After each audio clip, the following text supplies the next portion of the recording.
Akbar built a vast empire. He conquered Gujarat in the west and Bengal and parts of Odisha in the east. He also annexed large parts of central India. In the northwest, he added Kashmir, Sindh, Kabul, and Kandahar to the empire.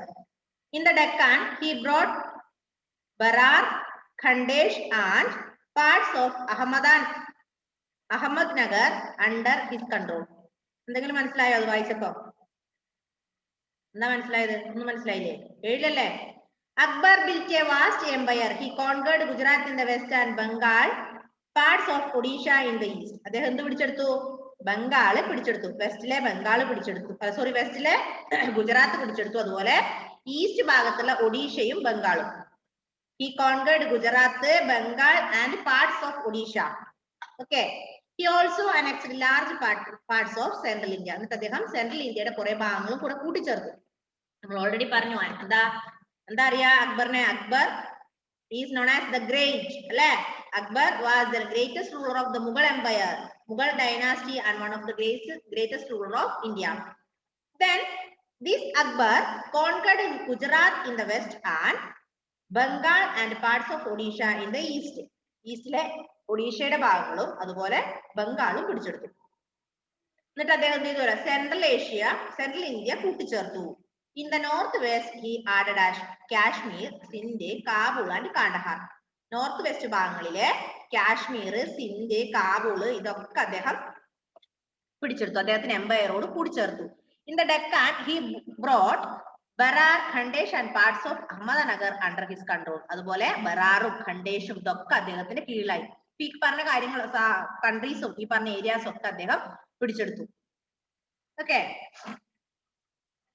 Then Akbar's policies. അക്ബറിന്റെ നയങ്ങൾ. Akbarnama tells us about Akbar's reign and his policies. Akbarnama എന്താ? അദ്ദേഹത്തിന്റെ ബുക്കാണല്ലേ Akbarnama. tells us about Akbar's reign and his policies. അക്ബർനാമയിൽ അദ്ദേഹത്തിന്റെ rain, ഭരണകാലത്തെ കുറിച്ചും ഭരണകാലഘട്ടത്തെ കുറിച്ചും അദ്ദേഹത്തിന്റെ പോളിസീസിനെ കുറിച്ചും പറയുന്നുണ്ട്. രജപുത് പോളിസി, ഒന്നാമത്തെ പോളിസി രജപുത് പോളിസി. അദ്ദേഹം രണ്ട് തരത്തിലുള്ള പോളിസി കൊണ്ടുണ്ട്. ഒന്ന് രജപുത്തും റിലീജിയസും. Rajaput policies and religious policies are the policies of Akbar. Akbar made the Rajaput strong supporters of the Mughals. He tried to gain their loyalty in many ways. Akbar എന്ത് ചെയ്തു? Akbar made the Rajaput strong supporters. Akbar Rajput രാജാക്കന്മാരെ അല്ലെങ്കിൽ രജപുത്തിനെ strong supporters ആക്കി മാറ്റി. മുഗൾസിന്റെ strong supporters ആക്കി മാറ്റി. നമ്മൾ പറഞ്ഞു അക്ബർ എന്ന് പറയുന്ന ഏത് എംപയറാ? അക്ബർ മുഗൾ ഡൈനാസ്റ്റിയിലെ എംപയർ ആണ്. മുഗൾ ഡൈനാസ്റ്റിയിലെ പവർഫുൾ എംപറർ ആണ് ആര്? Akbar. Akbar was the powerful stronger of Mughal dynasty, powerful emperor of Mughal dynasty. Akbar made the Rajput strong supporters of Mughal. Akbar എന്ത് ചെയ്തു? രജപുത്ത് രാജാക്കന്മാരുടെ ഈ മുഗൾ വംശത്തിന്റെ സപ്പോർട്ടേഴ്സ് ആക്കി മാറ്റി. He tried to gain their loyalty in many ways. അദ്ദേഹം അവരുടെ ലോയൽറ്റി ഗെയിൻ ചെയ്യാൻ, നേടിയെടുക്കാൻ വേണ്ടി അദ്ദേഹം ശ്രമിച്ചു. ആര്? അക്ബർ. അതിൽ ഒന്നാമത്തെ പോയിന്റ് രജപുത് പോളിസിയിലെ ഫസ്റ്റ് പോയിന്റ് നോക്കാം. Akbar defeated the Rajput but did not humiliate them. He treated them very honorably. He allowed most Rajput kings to continue ruling over their territories. He did not interfere in their internal matters. ഒന്നാമത്തത് അക്ബർ എന്ത് ചെയ്തു? defeated the Rajput. Rajput രാജാക്കന്മാരെ അക്ബർ പരാജയപ്പെടുത്തി. But എന്നാൽ did not humiliate them. അവരെ ഹ്യൂമിലിറ്റേറ്റ് ചെയ്തോ? ഇല്ല. അവരെ ഹ്യൂമിലേറ്റ് ചെയ്തില്ല. അതായത് അക്ബർ രജപുത്ത് രാജാക്കന്മാരെ പരാജയപ്പെടുത്തിയെങ്കിലും അവരെ ഹ്യൂമിലേറ്റ് ചെയ്യാൻ ആര് തയ്യാറായില്ല? അക്ബർ തയ്യാറായില്ല. അദ്ദേഹം നല്ല ഹോണറബിൾ ആയിട്ടാണ് അവരെ ട്രീറ്റ് ചെയ്തത്. ഹ്യൂമിലേറ്റ് മീൻസ് അവർ എന്താ പറയാ, അതായത് ഒരു എന്താ ഇനി മലയാളത്തിൽ പറയാ, നല്ല സ്നേഹത്തോടെ അവരെ അധികം വിമർശിക്കാതെ, അവരെ താഴ്ത്തിക്കെട്ടാതെ, അവരെ നല്ല ഹോണറബിൾ ആയി നല്ല രീതിയിൽ തന്നെ അവരോട് തോറ്റു. സാധാരണ എന്താ, ഒരു കൂട്ടരെ തോൽപ്പിച്ചു കഴിഞ്ഞെങ്കിൽ നമുക്ക് അവരെപ്പോഴും അവരൊരു അടിമയായി കാണൂലേ? പരാജയപ്പെടുത്തി കഴിഞ്ഞാൽ, കാരണം അക്ബർ രജപുത്തന്മാരെ പരാജയപ്പെടുത്തി കഴിഞ്ഞാൽ രജപുത്തിന് ഒരു താഴ്ത്തപ്പെട്ടവരായി കണക്കാക്കാലോ. പക്ഷെ അദ്ദേഹം അങ്ങനെ ചെയ്തോ? ഇല്ല. ഹ്യൂമിലേറ്റ് ചെയ്തില്ല. അവരെ നല്ല ഹോണറബിൾ ആയി, നല്ല രീതിയിൽ തന്നെയാണ് രജപുത് രാജാക്കന്മാരായും അദ്ദേഹത്തിന്റെ അടുപ്പുണ്ടായിരുന്നത്. He allowed most Rajput king to continue ruling over the territories. പരാജയപ്പെടുത്തിയാലും അദ്ദേഹം എന്ത് ചെയ്തു? സാധാരണ രജപുത് രാജാക്കന്മാരെ പരാജയപ്പെടുത്തിയാൽ പിന്നെ അത് അവരെന്ത് ചെയ്യണം? അടിമയാണല്ലേ. അതായത് അക്ബർ പറയുന്ന അനുസരിക്കണം. പക്ഷെ അക്ബർ എന്ത് ചെയ്തു? അക്ബർ പറഞ്ഞു Akbar allowed most Rajput kings to continue ruling power. അതായത് അവരുടെ ഭരണം കണ്ടിന്യൂ ചെയ്തോളാൻ പറഞ്ഞു. ഭരണം അവസാനിപ്പിച്ചില്ല. നിങ്ങൾ ഭരണം അവസാനിപ്പിക്കണം എന്ന് പറഞ്ഞില്ല. തോറ്റുവെങ്കിലും രജപുത്രന്മാരെ തോൽപ്പിച്ചു എങ്കിലും അവരോട് പറഞ്ഞു നിങ്ങൾ നിങ്ങളുടെ ഭരണം കണ്ടിന്യൂ ചെയ്തു എന്ന് പറഞ്ഞു. മനസ്സിലായോ? ഓക്കെ. രണ്ടാമത്തത്, Akbar married into Rajput families. He himself married a Rajput princess called Jodhabhai. His sons also took Rajput princess as their wives. The Rajput ladies were given complete religious freedom. എന്താ പറഞ്ഞേ? രജപുത് രാജാക്കന്മാരെ തോൽപ്പിച്ചുവെങ്കിലും അദ്ദേഹം രജപുത് രാജാക്കന്മാരോട് പറഞ്ഞു നിങ്ങൾ നിങ്ങളുടെ റൂളിങ്ങിനെ കണ്ടിന്യൂ ചെയ്തോ, ഒഴിവാക്കി പോണെന്നല്ല, നിങ്ങൾ സാധാരണ ചെയ്യുന്ന പോലെ റൂൾ ചെയ്തോ, നിങ്ങൾ ഭരിച്ചോ എന്ന് പറഞ്ഞു അല്ലെ. മാത്രല്ല അദ്ദേഹം എന്ത് ചെയ്തു അറിയാം? രജപുത് ഫാമിലിയിലെ ഗേളിനെ കല്യാണം കഴിച്ചു. രജപുത് ഫാമിലിയിൽപ്പെട്ട ഒരു ലേഡീനെ അദ്ദേഹം കല്യാണം കഴിച്ചു. He himself married a Rajput princess called Jodhabhai. ജോധാഭായി എന്ന് പേരുള്ള ഒരു രാജകുമാരിനെ അദ്ദേഹം കല്യാണം കഴിച്ചു. ഈ ജോധാഭായി എന്ന് പറയുന്നത് ഒരു രജപുത് പ്രിൻസസ് ആണ്. മനസ്സിലായോ? ഇപ്പൊ രജപുത്തിനോട് അദ്ദേഹത്തിന് ദേഷ്യമുണ്ടോ? ഇല്ല. ഉണ്ടെങ്കിൽ അദ്ദേഹം കല്യാണം കഴിക്കാൻ നിൽക്കില്ലല്ലോ. യെസ്. മാത്രല്ല അദ്ദേഹത്തിന്റെ മക്കളൊക്കെ എന്ത് ചെയ്തു അറിയോ? രജപുത് രാജാവായ പ്രിൻസസ് ആയ ജോധാഭായിനെ അക്ബർ കല്യാണം കഴിച്ചു. അതിലുള്ള കുട്ടികളൊക്കെ എന്ത് ചെയ്തു അറിയോ? രജപുത് രാജാക്കന്മാരുടെ മക്കളെ തന്നെയാണ് കല്യാണം കഴിച്ചത്. ഇവരുടെ ഫാമിലി ഒക്കെ ആരുമായി? രജപുത്സുമായി വളരെ നല്ല ബന്ധമായിരുന്നു. അദ്ദേഹത്തിന് ആൺമക്കളെ കൊണ്ടൊക്കെ രജപുത്ത് ഫാമിലിയിൽപ്പെട്ട ആൾക്കാരെ കല്യാണം കഴിപ്പിച്ചു. മാത്രല്ല the Rajput ladies were complete religious freedom. എന്ത് കൊടുത്തു? കല്യാണം കഴിച്ചു വന്ന ആൺമക്കള് കല്യാണം കഴിച്ചു വന്ന ലേഡീസിനൊക്കെ എന്ത് ചെയ്തു? കംപ്ലീറ്റ് രജപുത് ഫ്രീഡം, അവരുടെ രജപുത്ത് റിലീജിയനിൽ വിശ്വസിക്കാനുള്ള ഒരു പെർമിഷനും കൂടെ അദ്ദേഹം കൊടുത്തു, ഫ്രീഡം കൂടെ കൊടുത്തു. അങ്ങനെ ആര് ചെയ്യും? അതായത് തോൽപ്പിച്ചു, രജപുത്ത് രാജാക്കന്മാരെ തോൽപ്പിച്ചു എങ്കിലും റൂളിംഗ് ഡൈനാസ്റ്റി ഒക്കെ അവർക്ക് തന്നെ കൊടുത്തു. മാത്രമല്ല അദ്ദേഹം രജപുത് പ്രിൻസസ് ആയ ജോധാഭായിനെ കല്യാണം കഴിച്ചു. മാത്രമല്ല അദ്ദേഹത്തിന് ആൺമക്കളൊക്കെ രജപുത്ത് വംശത്തിൽപ്പെട്ട ലേഡീസിനെയാണ് കല്യാണം കഴിച്ചത്. മാത്രമല്ല ഈ കല്യാണം കഴിച്ചുകൊണ്ടുന്ന പെൺകുട്ടികൾക്കൊക്കെ അദ്ദേഹം അവരുടെ റിലീജിയസ് ഫ്രീഡത്തിൽ വിശ്വസിക്കാൻ റിലീജിയസ് ഫ്രീഡവും കൊടുത്തു. Then third point, Akbar gave high post to Rajput chiefs in his administration. Raja Mansingh and Raja Birbal, two of his most trusted officials, were Rajput. അദ്ദേഹത്തിന് ചീഫ് അഡ്മിനിസ്ട്രേഷൻ ഭരണം നടത്താൻ വേണ്ടിയുള്ള ചീഫ് മുഖ്യന്മാരിലെ ആരെ ഉൾപ്പെടുത്തി? രജപുത് രാജാക്കന്മാർക്കാണ് കൊടുത്തത് ആ പോസ്റ്റ്. അഡ്മിനിസ്ട്രേറ്റീവ് ചീഫ് ആക്കിയത് 2 administrative ചീഫിനെ തെരഞ്ഞെടുത്തു. ഈ 2 അഡ്മിനിസ്ട്രേറ്റീവ് ചീഫും രജപുത്സ് ആയിരുന്നു. അതായത് ഒന്ന് Raja Mansingh is selected as his chief administrative. Then Raja Birbal also. Raja Birbal is the another chief of administration. Both of them were Rajaputs. Clear? അദ്ദേഹം സെലക്ട് ചെയ്ത 2 ചീഫ് അഡ്മിനിസ്ട്രേറ്റേഴ്സും രജപുത് രാജാക്കനായിരുന്നു. Okay. Raja Mansingh and Raja Birbal, both of them were Rajputs. ഇതായിരുന്നു അക്ബറിന്റെ Rajput policy. മനസ്സിലായോ?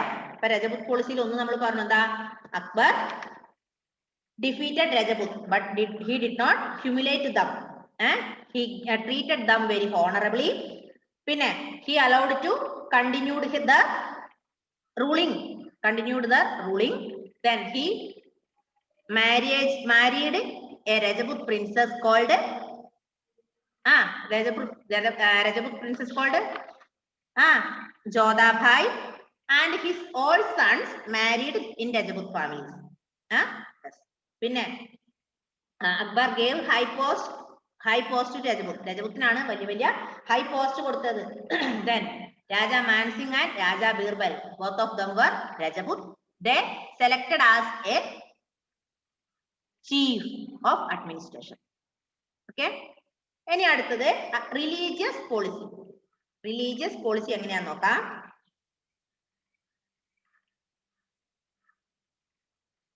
Akbar realized that to establish a strong empire, he had to gain the confidence of his Hindu subjects who were in a majority. He followed a policy of tolerance and mutual coexistence. Akbar തിരിച്ചറിഞ്ഞു എന്ത്? Akbar realized early that to establish a strong empire, he had to gain confidence of his Hindu subjects who were in majority. അപ്പൊ അദ്ദേഹം ഇത്രയും നേരം രജപുത്തിന് importance കൊടുത്തു അല്ലെ? അതുപോലെ അദ്ദേഹം എന്ത് ചെയ്തു അറിയോ? Akbar treated all his subjects as equal. Religion was treated as an individual's private affair. People had the freedom to worship as they liked. Akbar adopted numerous measures to show his secular spirit. എന്താ അദ്ദേഹം പറഞ്ഞത്? അദ്ദേഹം പറഞ്ഞു ഓരോ ആൾക്കാർക്കും അവരുടേതായ ഇഷ്ടമുള്ള റിലീജിയനെ വിശ്വസിക്കാം. മനസ്സിലായോ? നമുക്ക് ഇഷ്ടമുള്ള റിലീജിയൻ, അതായത് അദ്ദേഹം ഒരു റിലീജിയനും അടിച്ചേൽപ്പിച്ചിട്ടില്ല. അല്ലെങ്കിൽ ഞാൻ വിശ്വസിക്കുന്ന മതം നീ വിശ്വസിക്കണം എന്ന് അദ്ദേഹം ആരോടും പറഞ്ഞിട്ടില്ല. അദ്ദേഹം എന്താ പറഞ്ഞത്? You select your religion. Okay, അങ്ങനെയായിരുന്നു അദ്ദേഹത്തിന്റെ religious policy. All subjects are, അല്ലെങ്കിൽ Akbar treated all his subjects as equal. All people are equal. എല്ലാ മതത്തിൽപ്പെട്ട ആൾക്കാരെ അദ്ദേഹം തുല്യന്മാരായാണ് കണ്ടിരുന്നത്. നോക്കുക, അതിൽ ഒന്നാമത്തത് റിലീജിയസ് പോളിസിയിൽ ഒന്നാമത്തത്, Akbar abolished the pilgrim tax in 1562 and the jazia in 1564, which for long had been opposed by Hindus. എന്താ പറഞ്ഞേ? അക്ബർ എന്ത് ചെയ്തു? Akbar abolished pilgrim tax. Pilgrim tax പിൻവലിച്ചു. 1562 പിൽഗ്രിം ടാക്സും അതുപോലെ ജാസിയയും അദ്ദേഹം പിൻവലിച്ചു. 1562 പിൽഗ്രിം ടാക്സ് പിൻവലിച്ചു. 1564 ജാസിയ പിൻവലിച്ചു. ഈ രണ്ടും എന്തായിരുന്നു അറിയോ? Which for long had been opposed by the Hindus. കുറേ കാലമായിട്ട് ഹിന്ദുസിന് നേരെ ഒപ്പോസ് ആയിരുന്നു. ഹിന്ദുസിന് ഒപ്പോസ് ആയി രണ്ട് കാര്യങ്ങളും അദ്ദേഹം പിൻവലിച്ചു. ഒന്ന് pilgrim tax. Pilgrim tax abolished in 1562 and Jasiya in 1564. Second point, Akbar abolished the practice of forcibly converting prisoners of war to Islam. ചെയ്തു അദ്ദേഹം എന്താ അബോളിഷ് ചെയ്തു? ഒരു practice, forcibly converting prisoners of war to Islam. അതായത് prisoners, തടവുകാരെ എന്ത് ചെയ്യണം? യുദ്ധ തടവുകാരെ എങ്ങോട്ട് മാറ്റുന്നത്? മുസ്ലിമായി മാറ്റുന്ന ആ ഒരു സിസ്റ്റം അദ്ദേഹം അബോളിഷ് ചെയ്തു. Then third point, Akbar allowed and sometimes even encouraged the Hindus to build temples. He also gave grants to many temples. അദ്ദേഹം ഹിന്ദുസിനെ പ്രോത്സാഹിപ്പിച്ചു. എന്തിനു വേണ്ടി? നിങ്ങൾ അമ്പലം പണിയാൻ താല്പര്യമുള്ള അല്ലെ ഹിന്ദുസിന്റെ അമ്പലം കൺസ്ട്രക്ഷനെ, ടെമ്പിൾ കൺസ്ട്രക്ഷനെ അദ്ദേഹം എന്ത് ചെയ്തു? എൻകറേജ് ചെയ്തു. He encouraged the temple construction of Hindus. He also gave grants to many temples. അമ്പലം പണിയാൻ വേണ്ടി, അമ്പലം പണിയുന്നതിനെ പ്രോത്സാഹിപ്പിച്ചതോട് കൂടാതെ അമ്പലം പണിയാനുള്ള കുറെ ഗ്രാൻസും അദ്ദേഹം അമ്പലങ്ങൾക്ക് നൽകി. അടുത്തത്, Akbar participated in Hindu festivals such as Holi, Diwali and Rakshabandhan. അതായത് അക്ബർ ഹിന്ദു ഫെസ്റ്റിവല്, ഹിന്ദുക്കളുടെ ഉത്സവത്തിനാണ് കൂടുതൽ പാർട്ടിസിപ്പേറ്റ് ചെയ്തത്. അതായത് ഹോളി, ദിവാലി, രക്ഷാബന്ധൻ ഇങ്ങനെയുള്ള എല്ലാ ഹിന്ദു ഉത്സവങ്ങൾക്കും അദ്ദേഹം പങ്കെടുത്തു. Last point, Akbar got the holy books of the Hindus translated into Persian. Hindu ഗ്രന്ഥങ്ങളായ, Hindu books of Hindu translated to Persian, പേർഷ്യനിലേക്ക് ട്രാൻസ്ലേറ്റ് ചെയ്തു. മനസ്സിലായോ? ഹിന്ദുക്കളുടെ religious books of Hindus translated into Persian, പേർഷ്യനിലേക്ക്, പേർഷ്യൻ ലാംഗ്വേജിലേക്ക് അദ്ദേഹം ട്രാൻസ്ലേറ്റ് ചെയ്തു. ഇപ്പൊ ഹിന്ദുസിനാണ് അദ്ദേഹം കൂടുതൽ, അദ്ദേഹത്തിനടുപ്പം ഹിന്ദുസിനോടായിരുന്നു. മാത്രമല്ല അദ്ദേഹം എല്ലാ മതങ്ങൾക്കും ഒരുപോലെ ഇമ്പോർട്ടന്റ് കൊടുത്തു അല്ലെ? അപ്പൊ എന്താണ് രജപുത് പോളിസിയും റിലീജിയസ് പോളിസിയും? മനസ്സിലായോ? മനസ്സിലായില്ലേ? രജപുത്ത് രാജാക്കന്മാരോട് അദ്ദേഹത്തിന് കൂടുതൽ ഇഷ്ടമുണ്ടായിരുന്നു. അദ്ദേഹം രജപുത്ത് രാജാക്കന്മാരെ തോൽപ്പിച്ചു. പക്ഷെ എന്നാലും അദ്ദേഹം രജപുത് രാജാക്കന്മാരോട് പറഞ്ഞു നിങ്ങൾ you continue your ruling, and he got married a Rajput princess called Jodhabhai. Then his all sons married in Rajput family. Then he appointed his chief in Rajput family.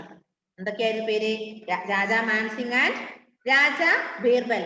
Both of them are Rajput. They selected as chief administrators. പിന്നെ second one religious policy ആയിരുന്നു. Religious policy Akbar realized that early that to establish Hindu strong empire. പിന്നെ Akbar treated all his subjects as equal.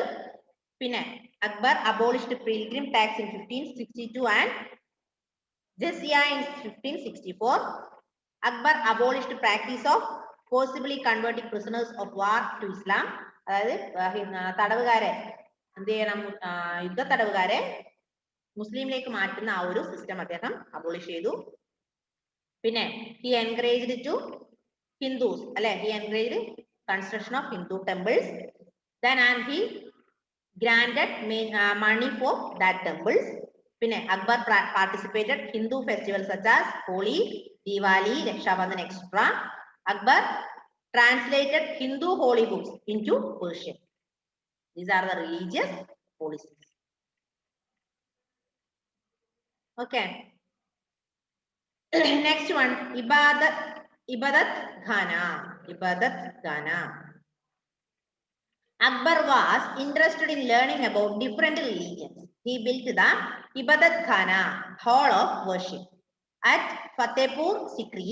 Here he held debates and discussions with the religious teachers of all religions. Appa Ibadat Khana nu pannada, Ibadat Khana nu pannale worship, hall of worship aanu.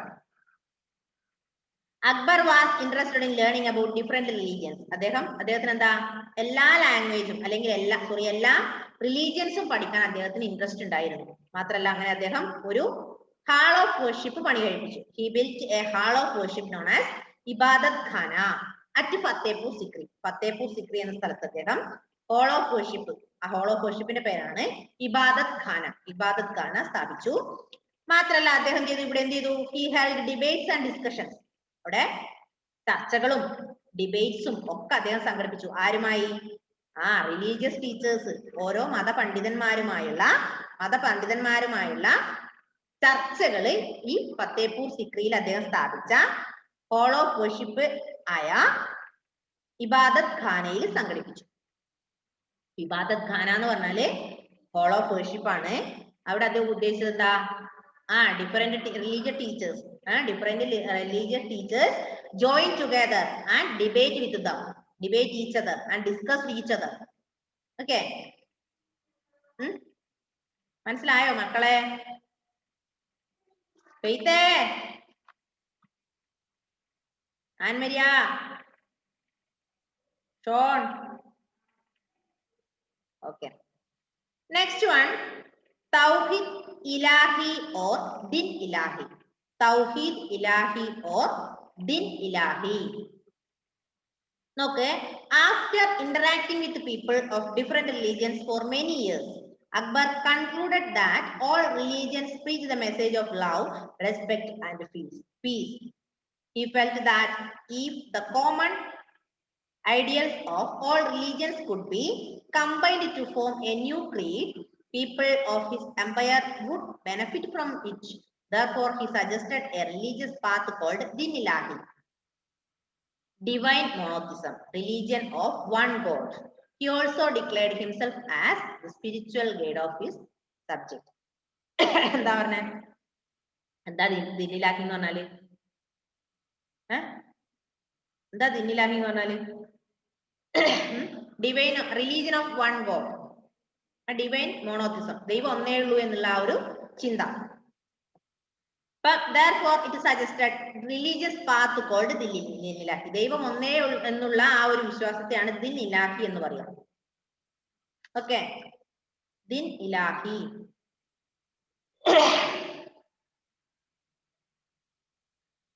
Din Ilahi was a very simple path. It encouraged belief in one God. The practice of worshipping the sun, the fire, and the other sources of light was an important element in it. Through it, Akbar also described the killing of animals and customs of sati. Sul-e-kul, universal peace or peace with all, has another important principle. Akbar's Dinilagi was aimed at achieving peace, tolerance, and unity in a country of diverse religions. Some historians say that Dinilagi was very similar to Ashoka's policies of Dhamma. അപ്പൊ ദിനിലാഹി എന്ന് പറയുന്നത്രേ ഉള്ളൂ. അദ്ദേഹം പറയുന്നത് എന്താ അറിയോ? ഒരു മതം മാത്രം, ഒരു ദൈവം മാത്രം, ദൈവം ഒന്നേ ഉള്ളൂ, ആ ദൈവം ഒന്നേ ഉള്ളൂ എന്ന വഴിയിലൂടെ സമാധാനം നേടിയെടുക്കുക, പിന്നെ ടോളറൻസ് നേടുക, യൂണിറ്റി, ഇതൊക്കെ നേടിയെടുക്കുക. മനസ്സിലായോ? Din-i-Ilahi means way to path of one religion, one God, ദൈവം ഒന്നേ എന്നുള്ള വിശ്വാസം, ആ ദൈവം ഒന്നേ ഉള്ളൂ എന്നുള്ള വിശ്വാസത്തിലൂടെ നല്ല സമാധാനവും ടോളറൻസും യൂണിറ്റി അങ്ങനെയുള്ള കാര്യങ്ങളൊക്കെ നേടിയെടുക്കാം. പിന്നെ അദ്ദേഹത്തിന് ഇഷ്ടപ്പെടുന്നില്ല. Akbar discouraged the killing of animals, ആനിമൽസിനെ കൊല്ലുന്നതിനോട് അദ്ദേഹം എതിർപ്പായിരുന്നു. അതുപോലെ സതി, സതി മീൻസ് എന്താ? സതി എന്ന് പറഞ്ഞാല് പണ്ടുള്ള കാര്യങ്ങളില് ഭർത്താവ് മരിച്ചാല് ഭർത്താവിനെ കത്തിക്കുന്ന തീയിലേക്ക് മരിക്കണം. അത് അബോളിഷ് ചെയ്ത ആരായിരുന്നു? രാജാറാം മോഹൻ റോയ് ആയിരുന്നു, അല്ലെ? ആ ഒരു സമ്പ്രദായവും അദ്ദേഹം എൻകറേജ് ചെയ്തിരുന്നില്ല. അതിനോടും അദ്ദേഹത്തിന് വിമുഖതയായിരുന്നു, താല്പര്യം ഉണ്ടായിരുന്നില്ല. ഇപ്പൊ ദിനിലാഹി എന്ന് പറഞ്ഞാൽ എന്താ? ദിനിലാഹി എന്ന് പറഞ്ഞാൽ എന്താ? ഡിവൈൻ മോണോത്തിസം, അതായത് religion of one God. Okay, yes. ഇനി അതിൽ നമുക്ക് വേണ്ടത് നെക്സ്റ്റ് വൺ ജഹാംഗീർ.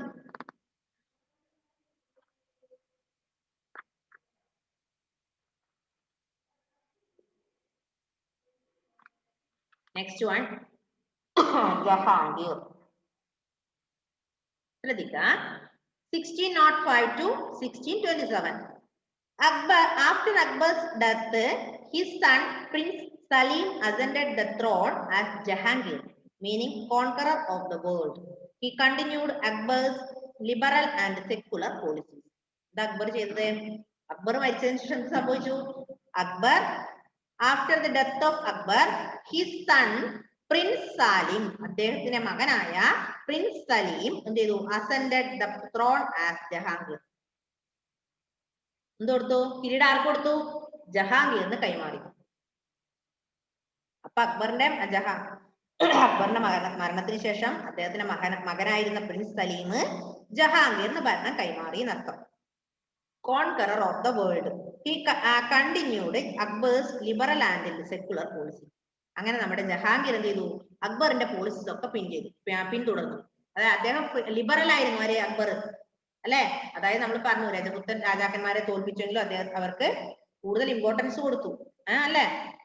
അങ്ങനെ അദ്ദേഹത്തിന്റെ ലിബറൽ ആയ ആ പോളിസി അല്ലെങ്കിൽ സെക്കുലർ പോളിസിനെ ആര് ഫോളോ ചെയ്തു? ജഹാംഗീർ ഫോളോ ചെയ്തു. Then military campaigns. Next one, military campaigns. Miss അതൊക്കെ വേണമെങ്കിൽ മാറ്റാൻ പറ്റൂലേ മിസ്? ഏതാ? അക്ബർ ഫോളോ ചെയ്ത വേസ് ഒക്കെ മകന് മാറ്റാൻ പറ്റൂലേ? മാറ്റാം. പക്ഷെ അദ്ദേഹം ചെയ്തു, അദ്ദേഹം ചെയ്ത ആ ലിബറൽ പോളിസി തന്നെയാണ് അദ്ദേഹം കൈക്കൊണ്ടത്. കാരണം ഇത്രയും നാളെ ലിബറലായി നല്ലൊരു റൂളിംഗ് ആയിരുന്നു. ആ റൂളിംഗ് തന്നെ മറ്റേ മുന്നോട്ട് തന്നെ കൊണ്ടുപോകാൻ തീരുമാനിച്ചു. അദ്ദേഹം ചെയ്ത ആ പോളിസി, ലിബറൽ പോളിസി, അതുപോലെ സെക്കുലർ പോളിസി തന്നെയാണ് ജഹാംഗീറും ഫോളോ ചെയ്യാൻ ശ്രമിച്ചത്. Then military campaigns.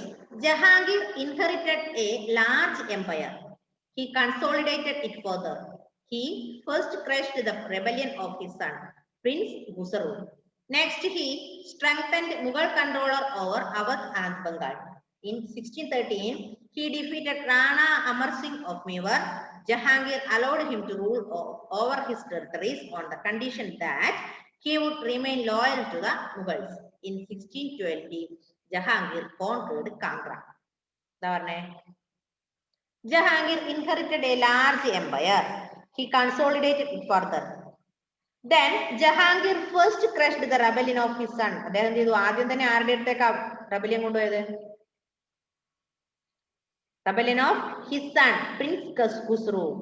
പ്രിൻസ് ഖുസ്രുവിന്റെ അടുത്ത് ഖുസ്രു ആയിട്ടാണ് അദ്ദേഹത്തിന്റെ റബല്യൻ ഫസ്റ്റ് ക്രഷ് ചെയ്തത്. Next he strengthened Mughal control over Awadh and Bengal. അതിനുശേഷം അദ്ദേഹം അവധ് ബംഗാൾ അതിന് മുകളിലേക്കായി അദ്ദേഹത്തിന്റെ സാമ്രാജ്യം. അങ്ങനെ 1613 അദ്ദേഹം റാണ അമർ സിംഗ്, മീവറിലെ റാണ അമർ സിംഗിനെ പരാജയപ്പെടുത്തി. ഓക്കെ, റാണ അമർ സിംഗിനെ പരാജയപ്പെടുത്തി. അങ്ങനെ ജഹാംഗീർ അദ്ദേഹത്തിനൊരു പെർമിഷൻ കൊടുത്തു. എന്താ, ഈ ടെറിട്ടറി ഒക്കെ നിങ്ങൾ ഭരിച്ചോ എന്നുള്ളൊരു പെർമിഷൻ കൊടുത്തു. Jahangir also tried to expand the Mughal influence in the Deccan. He captured the Ahmednagar fort. However, Malik Ambar, military commander of Ahmednagar, did not allow the Mughals to conquer territories in the Deccan. In the northwest, Jahangir lost Kandahar to the Persians. This was a huge loss as the major trade routes between India and West Asia passed through Kandahar. Jahangir എന്ത് ശ്രമിച്ചു? Expand the Mughal influence in the Deccan. Mughal influence ഡെക്കാനിലും മുഗൾ സാമ്രാജ്യം, മുഗൾ സാന്നിധ്യം കൊണ്ടുവരാൻ അദ്ദേഹം ശ്രമിച്ചു. അങ്ങനെ അദ്ദേഹം അഹമ്മദ്നഗർ ഫോർട്ട് പിടിച്ചെടുത്തു. Jahangir tried to expand the Mughal influence in Deccan and captured Ahmednagar fort പിടിച്ചെടുത്തു.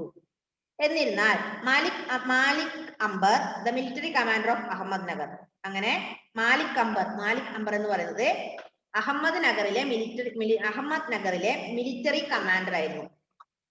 അഹമ്മദ്നഗറിലെ മിലിറ്ററി കമാൻഡർ ആയിരുന്ന മാലിക് അംബർ എന്തിന് തയ്യാറായില്ല? Did not allow the Mughals to conquer territories in the Deccan. മുഗളിനെ ഡെക്കാനിലുള്ള ടെറിട്ടറീസ് പിടിച്ചെടുക്കാൻ അല്ലെങ്കിൽ അലോ ചെയ്യാൻ അദ്ദേഹം തയ്യാറായില്ല. അപ്പൊ മാലിക് അംബർ എന്ന് പറയുന്ന ആരായിരുന്നു? മിലിറ്ററി കമാൻഡർ ഓഫ് അഹമ്മദ്നഗർ ആണ്. മനസ്സിലായോ? Malik is military commander of Ahmednagar. He did not allow the Mughal people to conquer territories in the Deccan. വായിച്ചു നോക്കി അത്രയും. തൊണ്ടവേദന എടുക്കും നോക്കളെ.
എന്നെ നോക്കണ്ട ഷോണ, ഞാനിവിടെ ഉണ്ട്.